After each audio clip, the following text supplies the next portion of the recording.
அனைத்து தமிழுள்ளங்களுக்கும் அன்பான வணக்கம். இந்த வீடியோவில் நாம் மார்ச் மாத ராசி பலன்களை பார்க்க உள்ளோம்.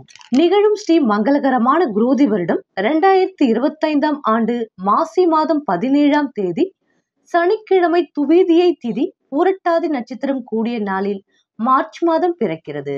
மாத தொடக்கத்தில் கிரகங்களின் சஞ்சாரத்தை ஆராய்ந்து பார்க்கும் பொழுது ரிஷப ராசியில் குரு பகவான், மிதுன ராசியில் செவ்வாய், கடக ராசியில் கேது, கும்ப ராசியில் சூரியன் மற்றும் சனி, மீன ராசியில் புதன் மற்றும் சுக்கிரன் மற்றும் ராகு என கிரகங்கள் சஞ்சரிக்கின்றன. திருக்கணித பஞ்சாங்கப்படி மார்ச் 29ஆம் தேதி சனி பகவான் கும்ப ராசியில் இருந்து மீன ராசிக்கு பயிற்சியாகிறார். 2025ஆம் ஆண்டின் 3வது மாதம் மார்ச் மாதம். இந்த மார்ச் மாதத்தில் சூரியன் கும்பம் மற்றும் மீன ராசியில் சஞ்சரிப்பார். இந்த மார்ச் மாதத்தில் 12ஆம் தேதி புதன்கிழமை மாசி மகம் வருகிறது.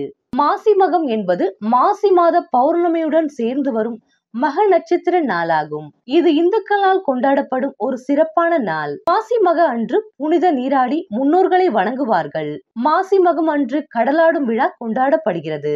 மாசி மகத்தில் யமுனை, சரஸ்வதி, கோதாவரி, நர்மதா, சிந்து, காவிரி போன்ற 12 நதிகள் மக்கள் கழுவிய பாவங்களை எல்லாம் அகற்றி புனிதம் பெற அங்கு வருவதாகவும் நம்பப்படுகிறது. மாசி மகம் அன்று 7 ஜென்ம பாவங்களை போக்கும் என்று நம்பப்படுகிறது. தமிழ்நாட்டில் 12 ஆண்டுகளுக்கு ஒருமுறை கும்பகோணத்தில் கும்பேஸ்வரர் கோவிலில் மாசிமக திருவிழா சிறப்பாக நடைபெறும். மாசி மகத்தன்று முருகனுக்கு விரதமிருந்து வழிபட்டால் ஆண் குழந்தை பிறக்கும் என்பது நம்பிக்கை. முருகனுக்குரிய வழிபாட்டு தினங்களில் மாசி மகம் மிகவும் விசேஷமானது. இந்த தினத்தில் கண்டிப்பாக சிவன் கோவிலுக்கு சென்று வழிபட வேண்டும். இதனால் எப்பேற்பட்ட இன்னலையும் மீண்டு வந்துவிட முடியும் என்பது நம்பிக்கையாக உள்ளது. மார்ச் 29ஆம் தேதி சனி பகவான் கும்பராசியில் இருந்து மீன ராசிக்கு பயிற்சி ஆகிறார். இதன் விளைவாக இந்த மாத இறுதியில் மேஷ ராசிக்கு 7.5 சனி ஆரம்பமாகிறது. மகர ராசிக்கு 7.5 சனி முடிகிறது. மீன ராசிக்கு ஜென்ம சனி, கும்ப ராசிக்கு பாத சனி கடைசி 2.5 வருடம் உள்ளது. கடக ராசிக்கு அஷ்டம சனி முடிகிறது. சிம்ம ராசிக்கு அஷ்டம சனி துவங்குகிறது. மார்ச் 15ஆம் தேதி சூரியன் மீனராசிக்கு பயிற்சியாகிறார். இந்த கிரகங்களின் சஞ்சாரம் மற்றும் மாற்றத்தினால் உங்களுக்கு என்ன பலன்கள் கிடைக்க போகிறது, நீங்கள் செய்ய வேண்டிய பரிகாரங்கள் என்னவென்று இந்த வீடியோவில் பார்க்கலாம் வாருங்கள். இந்த மாத தொடக்கத்தில் கும்பராசியில் சூரியன் சனி சேர்க்கை ஏற்படுகிறது. உங்கள் ராசிக்கு அஷ்டமாதிபதி சூரியன் தனாதிபதி சனியோடு சேரும் இந்த நேரத்தில் மிகுந்த கவனத்தோடு செயல்பட வேண்டும். பொருள் விரயங்களும் புதிய முயற்சிகளில் போராட்டங்களும் ஏற்படும். விடாப்படியாக செயல்பட்டு சில வேலைகளை முடித்தாலும் அவற்றில் திருப்தி இருக்காது. எதையும் ஒரு முறைக்கு இருமுறை செய்யும் சூழல் உருவாகும். நினைத்ததை நினைத்த நேரத்தில் செய்ய முடியவில்லையே என்ற கவலை அதிகரிக்கும். பொருளாதாரத்தில் பற்றாக்குறை ஏற்பட்டு பல பணிகள் பாதியிலே நிற்கும். குடும்பத்தில் பழைய பிரச்சனைகள் மீண்டும் தலை தூக்கலாம். எவ்வளவுதான் நீங்கள் விழிப்புணர்ச்சியாக செயல்பட்டாலும் விரயங்கள் சந்திக்க வேண்டும் என்பது சூழ்நிலையில் உள்ளது. மிதுன ராசியில் சஞ்சரிக்கும் செவ்வாய் இந்த மாத தொடக்கத்தில் வக்ர நிவர்த்தியாகி சஞ்சரிக்கிறார். உங்கள் ராசிக்கு 4 மற்றும் 9 ஆகிய இடங்களுக்கு அதிபதியானவர் செவ்வாய். அவர் வக்ர நிவர்த்தியாவது நன்மைதான். தாய் வழி ஆதரவு கிடைக்கும். இடம் பூமி வாங்கும் யோகம் உண்டு. எதையும் திட்டமிட்டு செய்து வெற்றி காண்பீர்கள். தொழிலில் புதிய ஒப்பந்தங்கள் வந்துவிடலாம். எதிர்காலத்தை பற்றிய பயம் இருந்தாலும் இயற்கையிலேயே எல்லா வழிகளிலும் நன்மை கிடைக்கும் நேரமாக உள்ளது. இருப்பினும் 7 சனியின் ஆதிக்கம் நடைபெறுவதால் ஒரு சில சமயங்களில் மனக்குழப்பங்களும் உடல் சோர்வும் ஏற்படலாம். ஆனால் ஒரு சில காரியங்களை தள்ளி வைக்க நேரிடும். உங்கள் ராசிக்கு 3 மற்றும் 12 ஆகிய இடங்களுக்கு அதிபதியானவர் குரு பகவான்.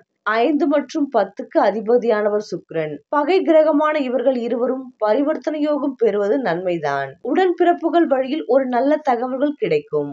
பிள்ளைகளிலும் பெருமை சேரும். நீண்ட நாள் பிரச்சனை நல்ல முடிவிற்கு வரும். வியாபாரத்தில் வேலையாட்கள் உங்கள் குணமறிந்து நடந்து கொள்வார்கள். உத்தியோகத்தில் உழைப்பிற்கேற்ற அங்கீகாரம் கிடைக்கும். பாதியில் நின்ற கட்டிட பணி மீதியும் தொடரும். வியாபார போட்டிகளை சமாளிப்பீர்கள். வளர்ச்சி பாதையில் ஏற்பட்ட குறுக்கீடுகள் அகலும். சகோதர வர்த்தகத்தினரின் ஒத்துழைப்பால் குடும்பம் அமைதியாக இருக்கும். அதன் விளைவாக பூர்வீக சொத்துக்களை பங்கிட்டுக் கொள்ள முன் வருவீர்கள். வழக்குகள் சாதகமாக முடியும். இந்த மாத தொடக்கத்தில் மீனராசியில் சஞ்சரிக்கும் புதன் அங்கு நீச்சம் பெறுகிறார். உங்கள் ராசிக்கு 6 மற்றும் 9 ஆகிய இடங்களுக்கு அதிபதியானவர் புதன். 6க்கு அதிபதி நீச்சம் பெறுவது நன்மைதான் என்றாலும் அவர் 9க்கு அதிபதியாக விளங்குவதால் ஒரு சில சமயங்களில் மனக்குழப்பம் ஏற்படும். நன்மையும் தீமையும் கலந்தே நடைபெறும். இந்த நேரத்தில் நன்மைகளை மட்டுமே சந்திக்க வேண்டும். புதனுக்குரிய வழிபாடுகள் உங்களுக்கு தேவை. அனுகூலம் தரும் நாளில் பெருமாள் வழிபாட்டை மேற்கொள்வது நல்லது. கொடுக்கல் வாங்கல்களில் கவலைகள் வேண்டாம். வெளிநாட்டு முயற்சி தாமதப்படும். பொது வாழ்வில் உள்ளவர்களுக்கு தீட்டிய திட்டங்கள் நிறைவேறும். வியாபாரம் மற்றும் தொழில் செய்பவர்களுக்கு கணிசமான தொகை கைகளில் புலரும். உத்தியோகத்தில் உள்ளவர்களுக்கு மகிழ்ச்சியான தகவல்கள் கிடைக்கும். கலைஞர்களுக்கு எதிர்பார்ப்புகள் நிறைவேறும். மாணவ மாணவிகளுக்கு மந்த நிலை மாறும். சிந்தனைகள் வெற்றி பெறும். பெண்களுக்கு குடும்பத்தினரின் அனுசரிப்பு குறைவு. விட்டு கொடுத்து செல்வது நன்மை. மகர ராசி அன்பர்களே, உத்திராடம் நட்சத்திரத்தில் பிறந்தவர்களுக்காக பிறக்கும் இந்த மாதம் யோகமான மாதம். இதுவரை இருந்த நெருக்கடிகள் ஒவ்வொன்றாக உங்களை விட்டு விலகும். மாதம் முழுவதும் குரு பகவானின் பார்வை ராசிக்கு இருப்பதால் நினைத்த வேலைகளை நினைத்தபடி உங்களால் நடத்தி கொள்ள முடியும். தெய்வ அருளும் பெரியோர்களின் துணையும் இந்த நேரத்தில் உங்களுக்கு கிடைக்கும். ஒரு சிலருக்கு புதிய சொத்துக்கள் வந்து சேரும். புதிய வீட்டில் குடியேறக்கூடிய நிலை உண்டாகும். பணவரவில் இருந்த தடை விலகும். எதிர்பார்த்த பணங்களும் வந்து சேரும். நீங்கள் எடுக்கின்ற முயற்சி இந்த நேரத்தில் வெற்றியாகும். மாணவர்களுக்கு படிப்பில் அக்கறை கூடும். எதிர்காலம் பற்றிய சிந்தனை மேலோகும். குடும்பத்தில் இருந்த நெருக்கடி விலகும். தொழிலில் முன்னேற்றம் அடையும். ஒரு சிலர் புதிய தொழில் தொடங்குவீர்கள். உங்கள் மதிப்பும் செல்வாக்கும் அதிகரிக்கும். அரசியல்வாதிகள் நிலையில் எதிர்பார்த்த மாற்றம் உண்டாகும். இதுவரை இருந்த நெருக்கடி விலகும். விவசாயிகளுக்கு வரவு அதிகரிக்கும். ரியல் எஸ்டேட் பில்டர்ஸ் போன்றவர்களுக்கு தொழில் முன்னேற்றம் அடையும். உத்தியோகஸ்தர்களுக்கு ஏற்பட்ட நெருக்கடி விலகும். மகர ராசி அன்பர்களே, திருவோணம் நட்சத்திரத்தில் பிறந்தவர்களுக்கு பிறக்கும் இந்த மாதம் அதிர்ஷ்டமான மாதம். சமீப காலத்தில் நீங்கள் சந்தித்து வந்த நெருக்கடிகளில் இருந்து விடுதலை உண்டாகும். நீங்கள் எடுக்கின்ற முயற்சி ஒவ்வொன்றும் வெற்றியாகும். சமுதாயத்தில் உங்கள் செல்வாக்கு உயரும். வியாபாரிகளுக்கும் கலைஞர்களுக்கும் எதிர்பார்த்த ஒப்பந்தம் கிடைக்கும். புதிய முயற்சி சாதகமாகும். திருமண வயதினருக்கு வரன் வரும். மாணவர்களுக்கு படிப்பில் கவனம் கூடும். குடும்பத்தில் இருந்த நெருக்கடி விலகும். அலுவலகத்தில் உண்டான சங்கடமும் தீரும்.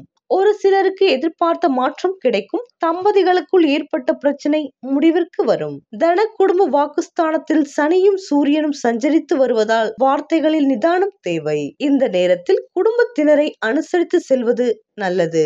பிறரை பகைத்துக் கொள்ளாமல் உங்கள் வேலைகளில் மட்டும் கவனமாக இருந்தால் எதிர்பார்த்த முன்னேற்றத்தை அடையலாம். வரவு செலவில் எப்பொழுதும் நிதானம் தேவை. அஷ்டமஸ்தானத்திற்கும் சுகஸ்தானத்திற்கும் சனி பகவான் பார்வை உண்டாவதால் உடல் நிலையில் கவனம் தேவை. மருத்துவர்கள் கூறும் ஆலோசனையை பின்பற்றுவது நல்லது. ஏற்றுமதி இறக்குமதி தொழிலில் எதிர்பார்த்த ஆதாயம் கிடைக்கும். தெய்வ அருள் உங்களை பாதுகாக்கும். இதுவரை இருந்த நெருக்கடி இந்த மாதத்தில் இல்லாமல் போகும். மகர ராசி அன்பர்களே, அவிட்டம் நட்சத்திரத்தில் பிறந்தவர்களுக்கு இந்த மாதம் முன்னேற்றமான மாதம். உங்கள் வேலைகளில் தைரியமும் தன்னம்பிக்கையும் இருக்கும். எதிர்பார்ப்பு பூர்த்தியாகும். இதுவரை வக்ரமாய் இருந்த உங்கள் நட்சத்திரநாதன் செவ்வாயால் நீங்கள் எடுக்கும் முயற்சிகள் எல்லாம் வெற்றி கிடைக்கும். இதுவரை இருந்து வந்த பிரச்சனை முடிவிற்கு வரும். தொழிலில் ஏற்பட்ட தடை விலக ஆரம்பிக்கும். வழக்கு விவகாரம் சாதகமாகும். உடல்நிலையில் ஏற்பட்ட சங்கடங்களில் இருந்து விடுதலை கிடைக்கும். முயற்சி ஸ்தானத்தில் சஞ்சரிக்கும் ராகு பகவான் எடுக்கும் முயற்சிகளை எல்லாம் வெற்றியாக்குவார். உங்கள் செல்வாக்கை உயர்த்துவார். குரு பகவானின் பார்வை உங்கள் ராசிக்கு இருப்பதால் யோகமான நிலை உண்டாகும். தைரியமாக செயல்படுவோருக்கு லாபம் கூடும். வருமானம் அதிகரிக்கும். சேமிப்பு உயரும். புதிய சொத்துக்களும் வந்து சேரும். ஒரு சிலர் புதிய வாகனம் வாங்குவீர். மாணவர்கள் ஆசிரியர்களின் ஆலோசனைகளை கேட்டு படிப்பில் கூடுதல் கவனம் செலுத்த வேண்டும். விவசாயிகளுக்கு இருந்து வந்த நெருக்கடி விலகும். உழைப்பாளர்கள் நிலை உயரும். சிறு வியாபாரிகளுக்கு லாபம் கூடும். குடும்பத்தில் சுபகாரியம் நடக்கும். திருமண வயதினருக்கு வரன் கைகூடி வரும்.